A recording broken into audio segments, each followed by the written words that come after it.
Au cœur du Sahara, dans cette immensité désertique qui s'étend de la Mauritanie au Mali, une légende traverse les siècles. On raconte qu'une caravane chargée de trésors inestimables aurait disparu dans les sables de Tanesrouft, la terre de la soif. Pour les nomades Touaregs, cette caravane était celle de marchands transportant de l'or, de l'ivoire et des épices précieuses, parcourant une route commerciale ancestrale. Une tempête, disent-ils, l'aurait effacée à jamais, ne laissant que des murmures portés par le vent. Une malédiction ou une tragédie pour Théodore Monod, l'un des plus grands explorateurs du désert.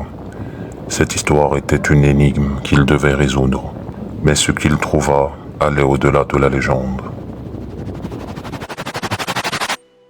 Théodore Monod, surnommé le poète du désert, était un savant, un humaniste et un marcheur infatigable. Fasciné par les légendes du Sahara, il organisa dans les années 1930 une expédition audacieuse à travers le Tanesrouft, l'un des lieux les plus inhospitaliers du monde. Son objectif, retrouver des traces de cette mystérieuse caravane. Monod ne voyageait pas à l'aveugle, armé de ses cartes, d'un astrolabe, pour s'orienter sous les étoiles, et d'un carnet où il notait chaque détail. Il marchait, pendant des semaines. Il avançait, accompagné de quelques chameaux robustes pour transporter l'eau et les provisions. Imaginez-le, seul, affrontant des tempêtes de sable qui brouillaient l'horizon. Le jour, le soleil brûlait sa peau. La nuit, le froid mordait ses os. Mais Monod ne reculait pas. Chaque grain de sable pouvait cacher une preuve.